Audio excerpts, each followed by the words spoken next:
Welcome to another edition of the Committed 100 Ministry Group. Did I just say that?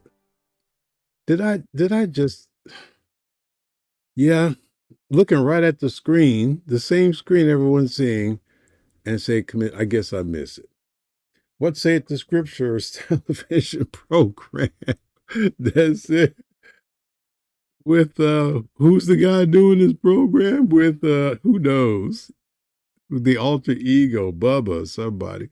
Blessed to have you with us as we continue in our verse by verse studies of the Word of God to Isaiah chapter 40. We're going to get to verse 20 and stop right there. You know, when you teach, again, prophecy, I always say prophecy is an exacting work. You have to be detailed. You're forced to do it because there's so many elements in Bible prophecy. And there are so many connections between historically what happened before, what was happening at the time that the author was writing, and what's going to happen in the future during Christ or pre-Christ, during his ministry on earth, and post-Christ, future restoration, where he comes, sits on the throne of David and the kingdom, etc. So you have all these elements happening, and it takes years to study. And it may seem tedious to some because they're not used to actually doing stuff like this. And I am thankful that I became the pastor that I urged everyone to be when I was young in the pastor, in the ministry. We need to be exegetes. We need to make sure we're taking our life and dedicate it to the study of the word. Here it is, 51 years later. That really, when I say that really messes with my head. 51 years later, been teaching a half a century. And I don't know any of my contemporaries that I've been urging, begging, pleading, and then I just stop. Like, you know what, y'all grown. If God can't convince you to do it, who's Harley Howard and why should he bother? It just seems so logical to me that Bible exposition, study of the entire Bible, is so common sense that there should never be anything else that we should entertain. And books like Isaiah, Jeremiah, Ezekiel, Daniel, and the rest, they never get taught. You can live a whole lifetime and never get taught these things. Never. No one will ever teach those to you. You live 20 lifetimes and never get taught some. Never happened. And you're fine with that. I ain't fine with it. I want to know what God says in the whole book. Okay? Isaiah chapter 40, verse 18, to whom then will ye liken God, or what likeness will ye compare unto him? The workman melteth the graven image, and the goldsmith spreadeth it over with gold, and casteth silver chains. He that is so impoverished that he hath no oblation chooseth a tree that will not rot. He seeketh unto him a cunning workman to prepare a graven image that shall not be moved. Again, we looked at the contrast in the creation of the idol between the person who was rich. I need to make a slight correction as I talked about last week. Something I mentioned last week, I need to correct it. And then you have the person that's poor. So you have the contrast. The rich people were able to make rich, gigantic looking idols, and the poor people, they can get rocks and trees. That's pretty much it. And as I was looking at the idols, the rich people making idols, I mentioned that the person, they get the smith to make an idol they can carry on their shoulder. That was inaccurate. What I should have said was, when it says carry on the shoulders, it's like you got two people, like you got it, right? It's the idol is so huge and humongous, it's almost like you have to carry. But in fact, you see it sometimes they carry the image of who they perceive to be Mary. The totems, and those are the image. So you got the idol is so big and so gigantic that they mount it when they take it home. And so you got to have people that can carry the idol on their shoulders because it's so huge. So you got the person that can have money enough to make these huge giant idols, and they, get people to carry the idol, two, three people carrying it, planks and the wood and the big giant idol. Then when they get home, they just mount it on whatever it is that they mount idols on. Little statuettes and little, what do you call it? Mounts or base, whatever. And so that's the thing I need to correct. Then, of course, you have pocket gods. You had all kinds of nonsense. And we still have these today, of course, in many religions that people carry. Every year you got the people running around with big giant totems and idols, completely forbidden of God, but who cares? And then, of course, you have the people that think they could still crucify themselves. Never mind. It's just all craziness. But more than that, it's just idolatry. It is an open rejection of what God commanded.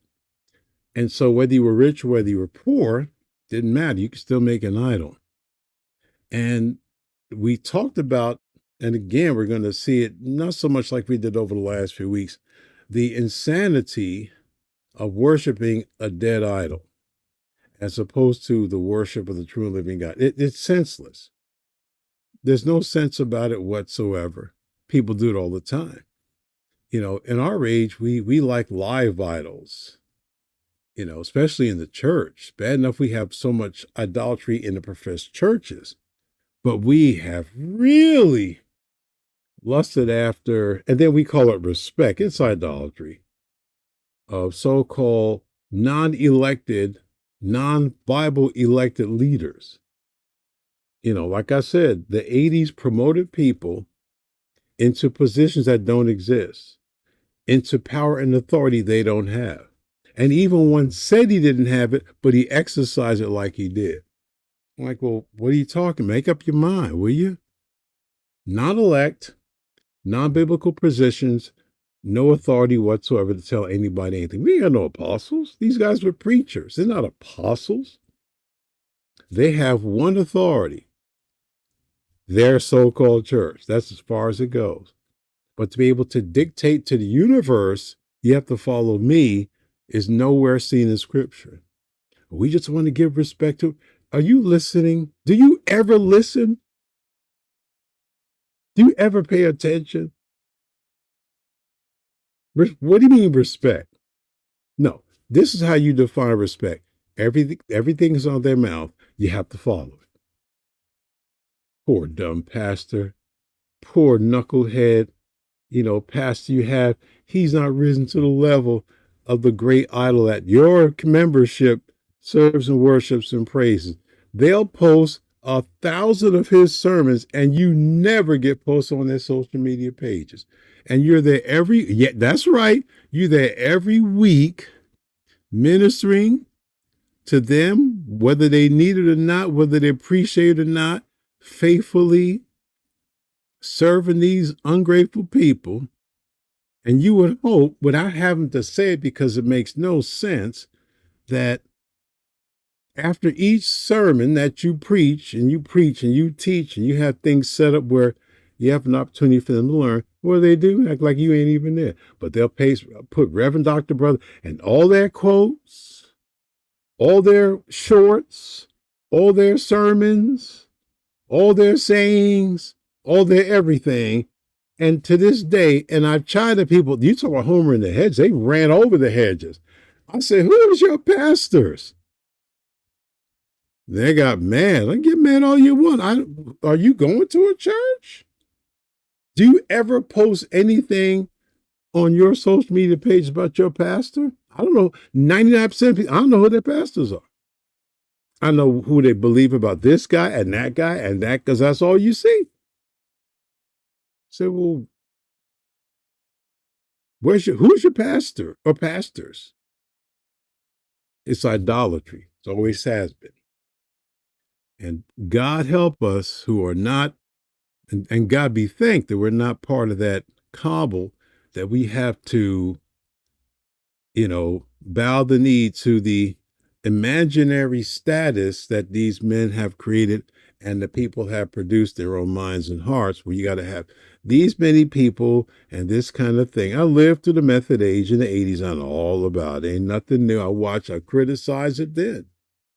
It's like, wow, incredible. We went through Isaiah 41:7, Isaiah 44:6-10, just for reading's sake, and then Isaiah 46, verses 3 through 11. And, we could just continue reading the passages, because there are so many passages that are in the Old Testament in regards to the making of idols. So I want to go back to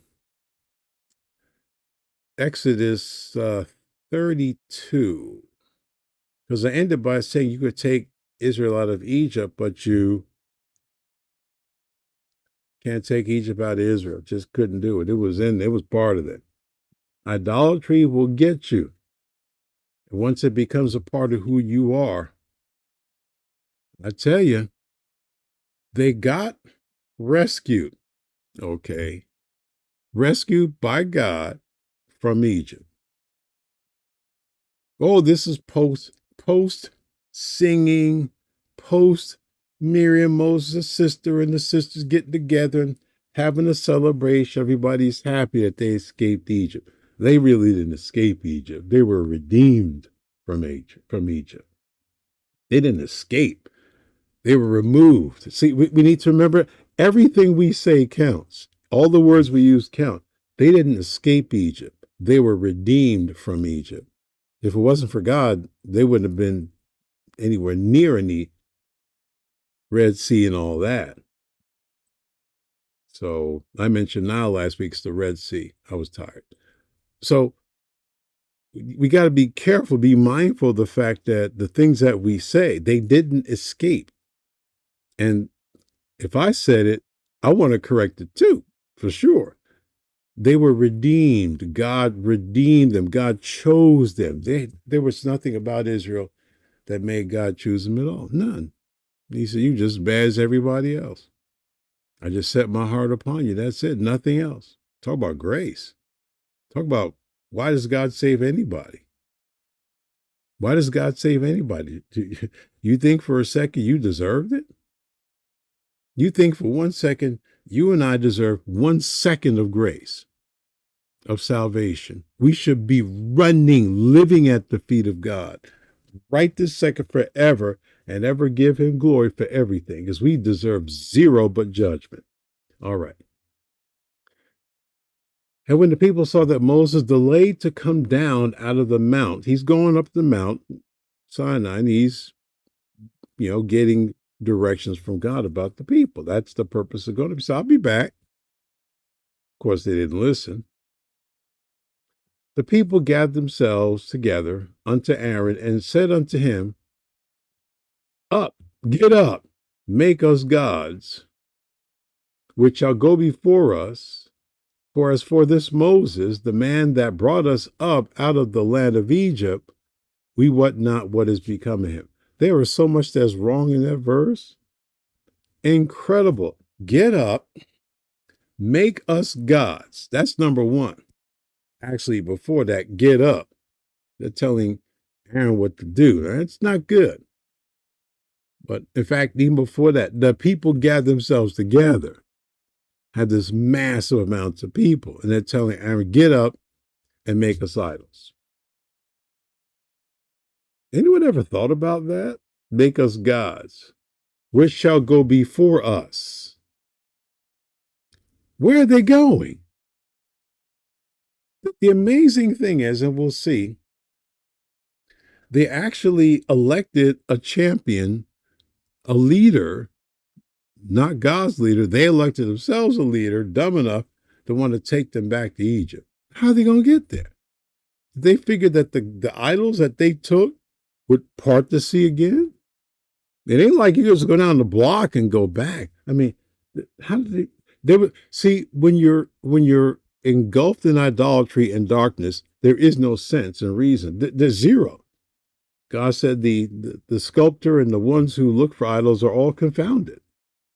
They're confused. They're just dumb as the idols that they create. You can't reason with these people. How am I going to get back to Egypt?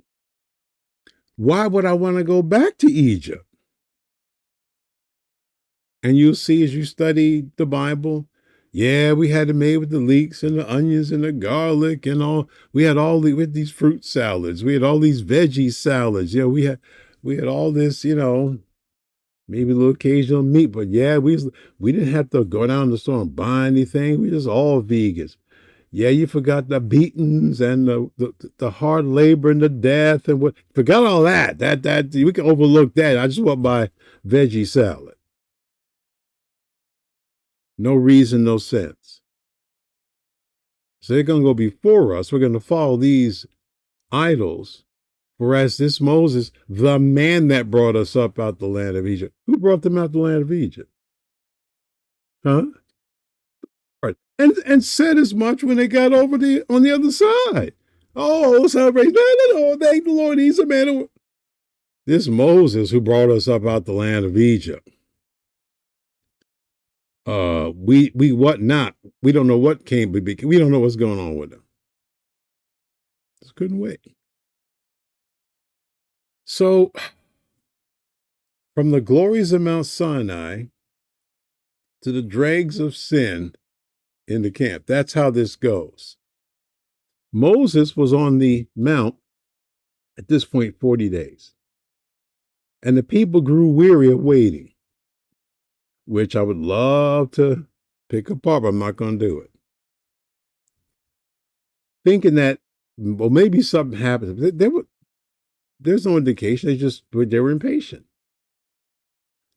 But they weren't impatient. Listen, they weren't impatient so much because Moses was delaying. They were impatient because their hearts, what was really in them, the Egypt that was in them, stirred up. Mm-hmm.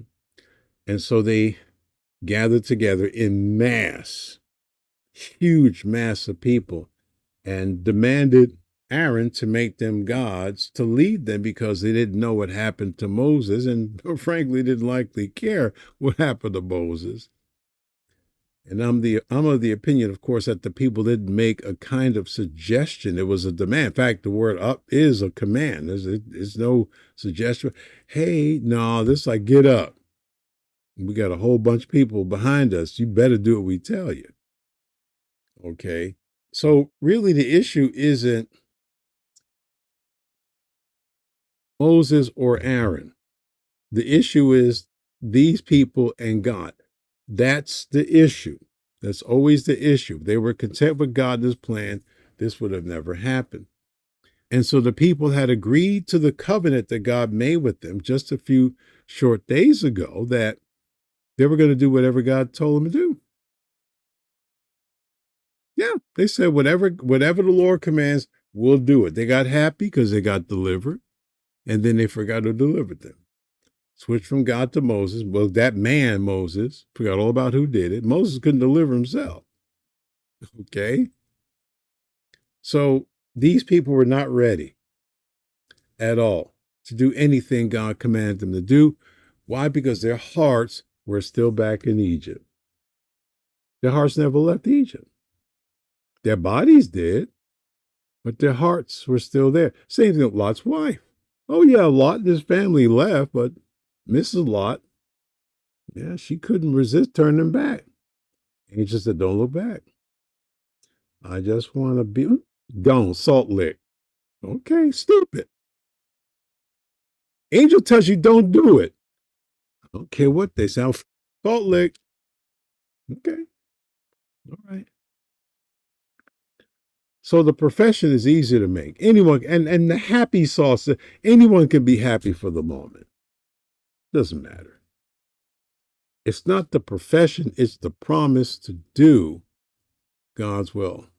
It's always easy to make, but without regeneration, it's really impossible to fulfill. And these people were not saved. I don't care what your theology says. Paul said they're not all Israel, which are of Israel or from Israel. They're not all Jews because they were born in the line of Abraham. Only those who are the children of faith, These are the ones who receive the promise of God. And that's the truth in both testaments. You say, well, I don't see it. I wonder why. Because it's in both. In fact, Paul spends a great deal of time quoting from the Old Testament to prove what he just said, or to prove what he wrote. So let me ask you this question. Where'd you think they got the idea to make a golden calf? It certainly wasn't from God. It was from their life in Egypt. They were surrounded by idols. It's not like idols didn't affect them or affect them, because it did.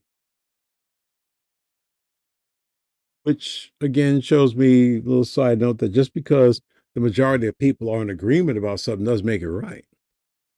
They were okay. The mass amounts of people were in agreement in rebelling against God's plan. That's what it was. Open rebellion against God. That's the issue. It's evident that the people had no regard for Moses. They had no regard for God, didn't care for Aaron, or else they would, or the covenant that they said they were going to do. I promised them I would serve until I die nonsense. Okay, I'm on the battlefield, please. We need to stop saying them silly words. Okay, we need to stop all these fake promises. God ain't playing. And he's showing us he's not playing. If they had really had regard for the plan of God, they had waited for and trusted Moses' leadership. So we're living in the time, and have been for some time, where many so-called professed churches, non-church churches, are content to have weak, ineffective leadership. It's leadership by the people and for the people, but not from God. We're a democracy. Well, I would love for you to show me where there's a democracy for the church in this book, because it's not there. You got your boards, okay? Governing board. Who are you governing? Okay, you have your board of what are you directing? Board of directors. That's for the state. That's not for the church. Even the state has no sense to go, we need to know if you're legitimized. So who are your board of directors? What are their roles? What do they do? Okay, even they got sense enough to figure out, okay, well, what do you do? But that's for them. This is for God. He says, my plan is what I command you to do. Are we doing it? No. They need to quit playing. Look at Aaron, high priest to be, left in charge to attend to the needs of the people. Moses, I'll be back. Take care of the people.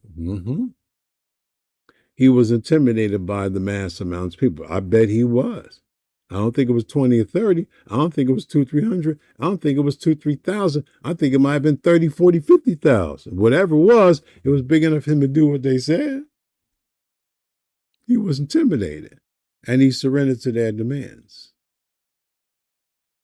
No excuse, of course, but it happened. So instead of Aaron carrying out what Moses commanded to take care and encourage the people, he decided, well, yeah, he ain't back by now. Maybe, I don't know. Well, he became the problem too.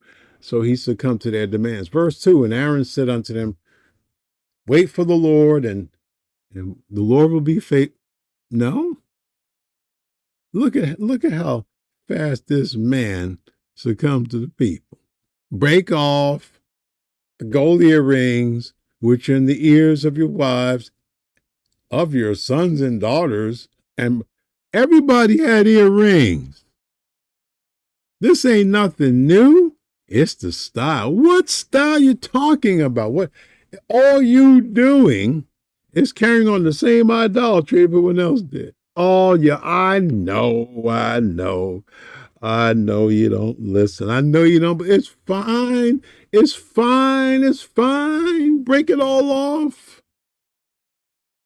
wives, sons, daughters. Maybe he had a couple, threw him in. I don't know. Flung him in there too. I don't know. Bring them to me. And all the people break off the gold earrings which were in their ears and brought them there. Big old giant pile of gold earrings. He received them at their hand. In other words, thank you. Okay. Fashioned it with a gravening tool. He made the idol. Come on. He made the thing. How do you know how to make an idol? Y'all, y'all ain't hearing me. How do he know how to make an idol?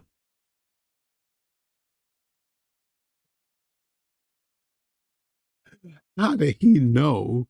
He took an engraving tool and made the idols. Anyone ever asked himself the question, how do you know how to do that?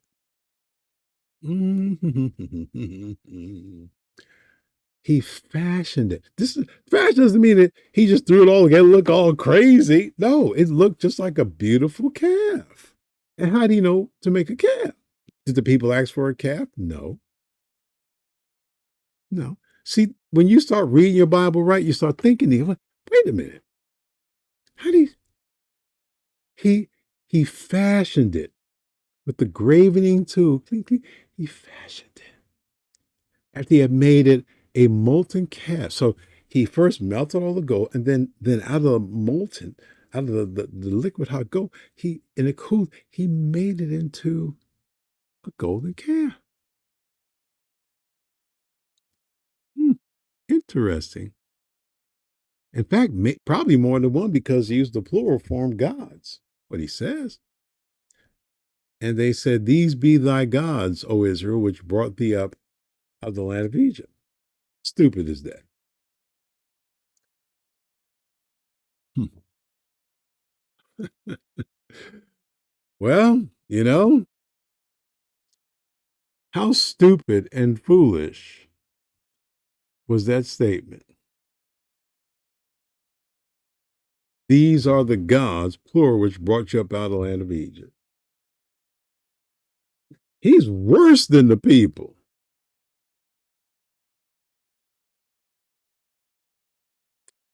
Tragedy goes on further. Verse 5. And when Aaron saw it, he built an altar before it. And Aaron made proclamation and said, "Tomorrow is a feast to the Lord." Are you kidding me? He built an altar to this calf. Now, some suggest, of course, this worship was intended to be the worship of true living God, which after I studied what people were, like, how in the world is that possible? How could you even make that statement? They've already disobeyed the first two commandments they were given, and they were going to violate more before that, before the chapter was concluded. They weren't ignorant, misguided people who truly wanted to worship God, and so they worship God via an idol. Oh, please. Sometimes these modern authors, I gotta wonder what's in their water bottle, what they put in their coffee. They say things, the right things don't make any sense. These people were rebels who couldn't care less about God, Moses, Aaron, the covenant. They wanted what they wanted. Not only that, but their behavior demonstrated that this could not possibly be the worship of the true and living God. Some surrogate worship through the calf. The altar was made before the calf, fool. It wasn't made before the Lord. I mean, what Aaron said was completely outrageous. Verse 6, they rose up early on the morrow, offered burnt offerings, and brought peace offerings, and the people sat down and eat and drink and rose up to play. And it's not bidwiz, it's not canasta, and it's not dominoes. Okay. Now, does this sound like the true worship of God to you? They offer burnt offerings. Okay. They offer peace offerings. Now, this to the calf. Okay. Because the burnt offering signified one was a worshiper of God, true and living God, And part of that offering was communal eating of the offering, which signified fellowship with God. That wasn't happening. Okay. Peace offerings clearly indicate you had a right walking relationship with God. Everything was cool with you. No. And God would demonstrate it ain't cool. Okay. And people sat down to eat and drink and rose up the plate. Now, does this sound like poor, misguided people to you, not knowing what they were doing? You have to look at things the way they really are. This is where, again, our ignorance shines. People can do exactly what they are in front of your face, and you will dismiss it. Even though the Bible tells you exactly what they're doing, it's like you act like it's not happening. So this isn't people just doing stuff they don't know what they're doing. That's nonsense. The people sat down to eat and to drink and rose up to play does not describe your church picnic. I would hope not. I'm leave that alone. See how I did that? Leave that alone. Everybody else, I'm going to leave that alone and I am not going to touch it. Anyway, it's singing, dancing, running wild, drunkenness, and fornication. Yeah, that's what it is. Maybe that is some, but never mind. Don't do it. Don't you say that might describe some post church picnic. Did I just say I wasn't going to say that? These people have turned this so-called worship service into an uncontrollable sex orgy, which violated the seventh commandment, which they were all aware of. They were aware of it. They didn't care. They didn't care. So you want to believe that these people were attempting to worship God, a true living God? I don't think so. And in case you just tuned in, we're in Exodus chapter 30. Well, what is it? Exodus chapter 32. Thank you. And thanks for tuning in. And thanks for staying too. Appreciate that. We're going to keep going. Verse 7.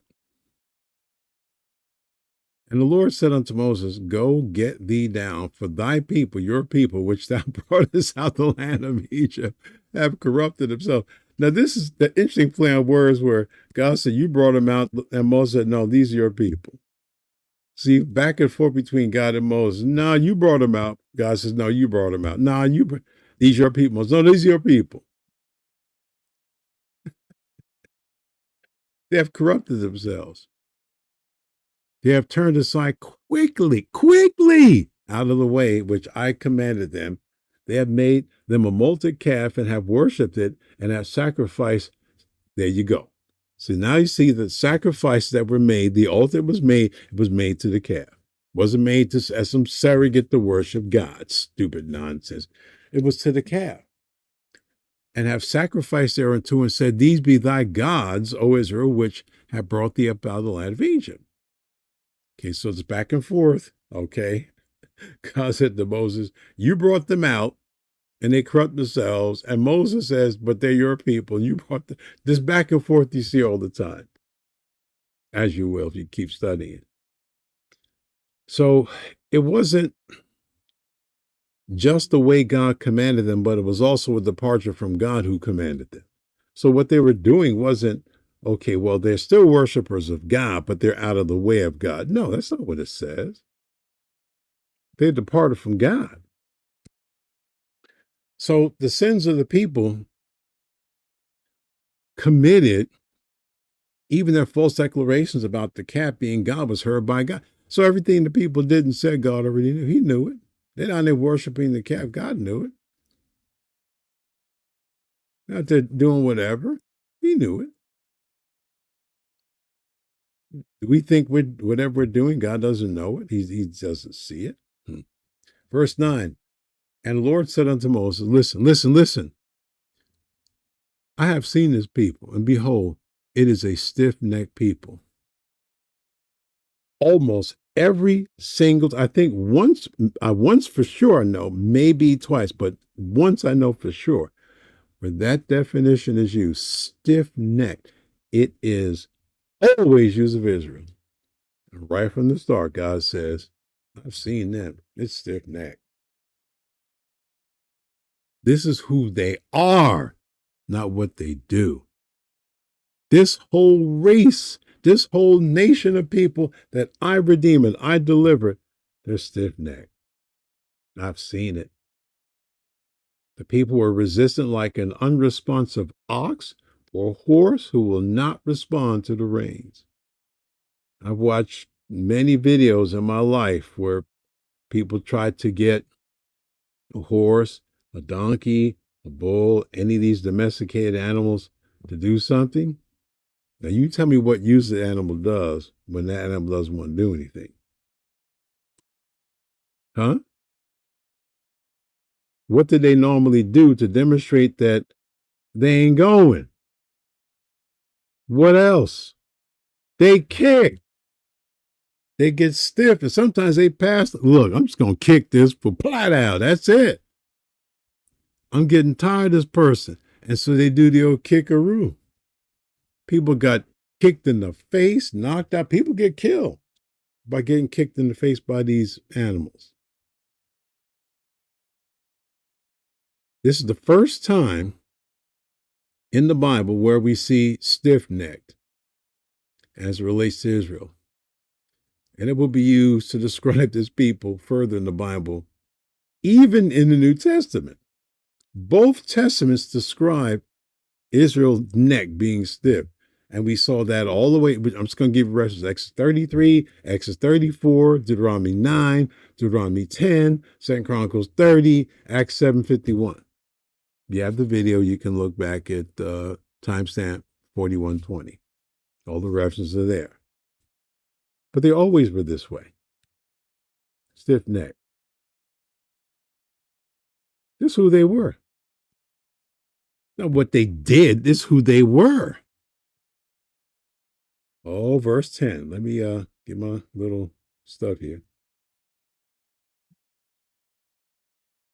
Now, therefore, leave me alone. God said, leave me alone. So that my wrath may wax hot against them, that I may consume them, and I'll make you a great nation. We have no idea who God is. We have no idea who we are. None. God said, move. I'll obliterate them.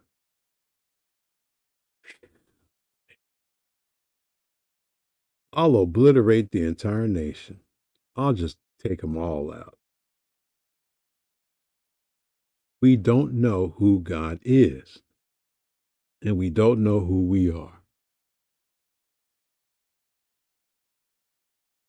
God was going to wipe Israel off the face of the planet, and he had every right to do it.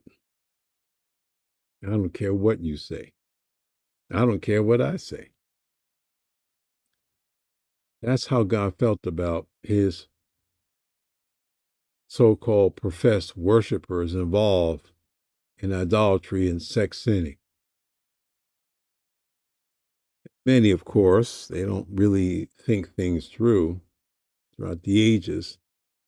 They look at this and question God's intent and what he said he was going to do. What are you talking about? His intent. He just people filter their view of God through their own ignorant views of God and think their ignorant view is the right view. God was in his right to do what he wanted to do about this people. And let me be very quick to add about you too, and me too. God doesn't owe us anything. The faster you and I understand that, the better we're going to live. He doesn't owe us a thing. Let me tell you something right now, and it's on print. God has been good to me. No question about it. Now, as I get close to that next birthday thing, Lord willing, is coming Tuesday at the time this recording, I'm going to tell you, God's been good to me. You know why he's been good? He lets me do this. You have no clue. Zero. Zero clue. This was not my plan at all. Not my plan, not on anything that I ever intended to do. But to be able to teach this Bible, that was not on my agenda. Nope. I did pretty much everything I wanted to do in life before Christ. And so the last thing I was trying to do was kill myself. So evidently, I wasn't satisfied. And no matter how many times I tell people that, they don't seem to get it. That God could have sent me that second straight to a place I deserve to go, to hell forever, and a place you deserve to go to. And he didn't do it. He didn't do it. And he took this life and converted it, made it new. Through all the things happening in my life, all these years post salvation, he still lets me live. And that's it. And every day I'm learning more about who God is. You say after 51, yeah, yep. Still learning. Learning tonight. Learned some this morning in the preaching. We don't get God. Oh, I know we got the idol in our head, that religion in our mind. We think that's God. No, not even at all. If God decided to wipe out Israel at that time or raise up another nation, so be it. You think anybody in heaven would fight against it? You think the angels, the seraphims, all the created beings would go, whoa, whoa, whoa. Not to go, go, go, go. God can do what he wants to do. He's not wrong in his holy hatred of sin. That's why we don't know who God is. We don't know him like we think we do. We harp so much on grace that we seem to forget that our sinfulness deserves death. We don't know that. We don't believe that now. That very thought that you don't believe it now deserves death. Our view of God is so corrupted today that when God decides to judge someone, we think in our deceived minds, he's wrong. Why, this person was nice, and that I'd be quiet if I were you. I just go shut up mind and be quiet. I don't understand why. Shh. And you never will. I want you to get these words out of your mind, out of your mouth, out of your heart, out of your vocabulary, out of whatever. And words like this and things similar. I don't understand why God fill in the blanks. Get rid of that. Get rid of that. Y'all need to read your Bible. None of your business why God does what he does. He doesn't owe you anything. Paul said, who are you?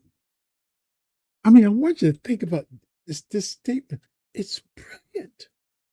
People are questioning God's election process of choosing one and not choosing another. And that same stupid fight goes on to the second. Jacob have I loved, Esau have I hated. Is there unrighteousness with God? And then Paul said, excuse me. We just got finished showing you that God made and chose the direction that these two sons were going before they were born. Who are you to question God? And Paul, and we Romans, we taught Romans, this was a great time to teach Romans. Who are you that replies against God? It means who are you to set your face against God? Like God's going this way and you set your face against him. Like, what? You tell God, wait a minute, excuse me? Who are you that replies against God? I mean, it's a powerfully It's a question people should take note. They should shut up and get on their face right then and there. Who are you that replies against God? Shall the thing formed say to him that formed it?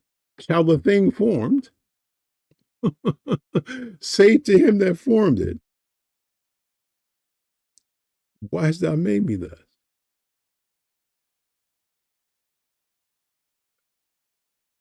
We don't know who God is. We don't know who we are. Shall the thing formed? And the answer really is it's no. Shall the creation actually have the audacity to say to the creator, why did you do X, Y, Z? The answer is no. Why? Doesn't the potter have power, that's total power, over the clay? The clay has no power.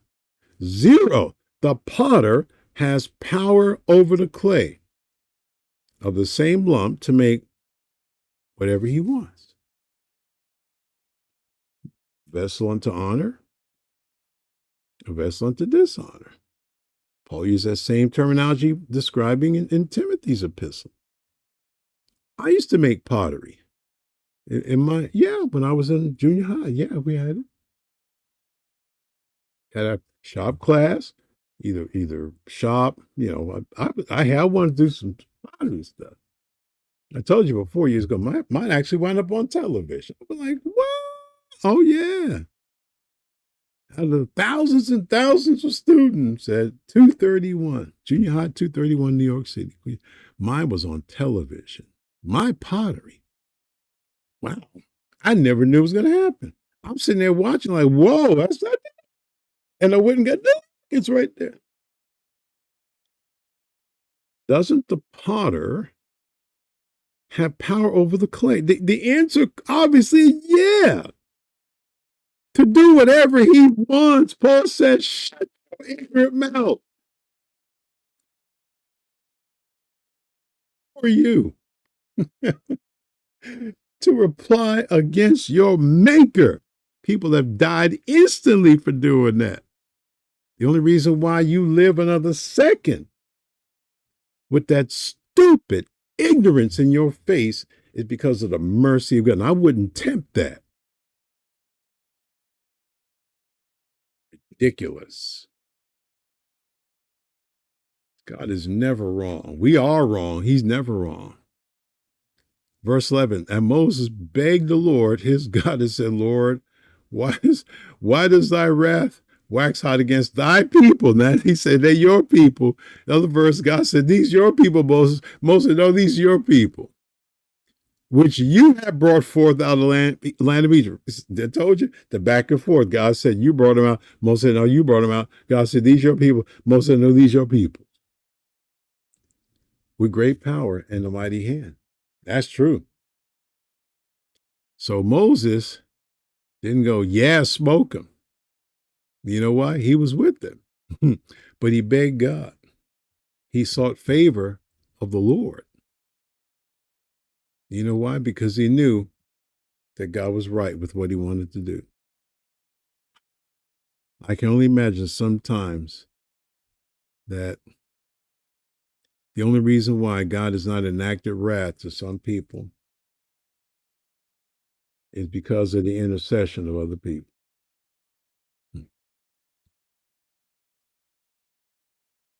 Amazing.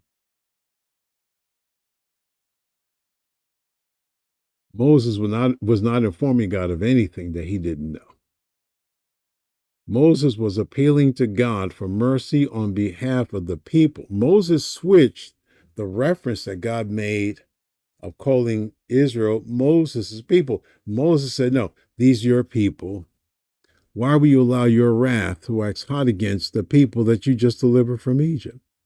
He's not questioning what God is doing. Listen carefully. This is the genius of Moses. This is the genius of Moses. Verse 12, wherefore should the Egyptians speak and say, for mischief did he bring them out to slay them in the mountains and to consume them from the face of the earth? He says, the Egyptians would look and go, you know, You delivered them to kill him. They would start questioning God. Moses appealed to God the base of his name being vindicated before the other nations, who have the opportunity to mock God, saying that he delivered them for evil to kill them in the mountain. Moses said, your name must be vindicated, even if it means to allow this unworthy people to exist. You know what I love about Moses? He learned too.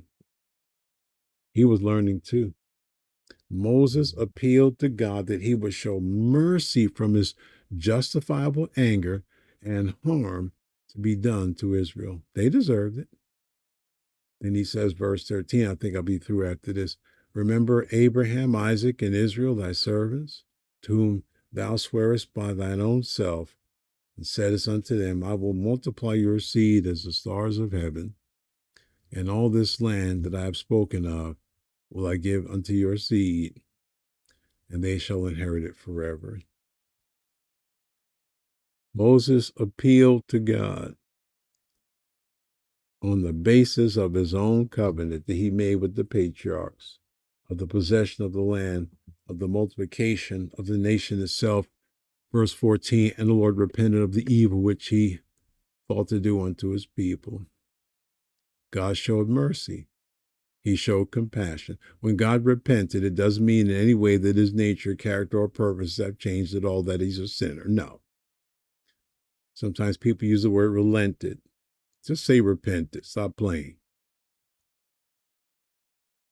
Relented means to moderate or to change a position or course of action due to pressure. God's not under any pressure to do anything. This is why I don't like word substitution. Just use the word that's used. Repent means to turn around. It means to change the mind. That's all it means. I'm going to do this, but because you appealed to me, I'm not going to do it. But be quiet. Stop being ignorant. The only thing that stopped God from doing this was the appeal of Moses. That should be obvious. Next time, we're going to see what God did. And let me tell you something.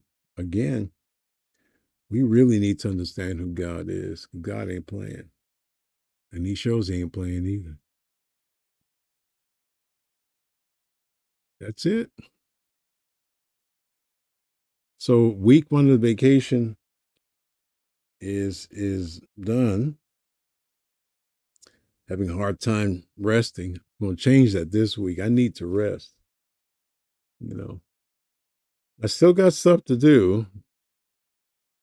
You know, still got some radio stuff I'm going to do. TV stuff's pretty much done, but I want to do one more program, get me into September. Some of the radio stuff, Absolute Truth Radio is done for this week. I got to get some production done for Central, finish up August and then get into September and rest up some more, or rest up. You know, we'll see. All right. Thank you again. Wonderful people actually stayed, didn't drive you away this time. Hopefully, prayerfully, that something is said that got you and me thinking. I put myself in there too, like I did this morning. Hey, I'm learning like everybody else. I'm learning as I go along and teach. And if I'm learning and I'm the one doing this, you sure enough better be learning something. You can write me if you would love to, or it'd be nice. HarleyHowardRadio@gmail.com. Dang, I go to the post office, no stamps, nothing. Get a little clickety clack. HarleyHowardRadio@gmail.com. Very simple. Thanks again for tuning in. And the Lord willing, I'll see you next time.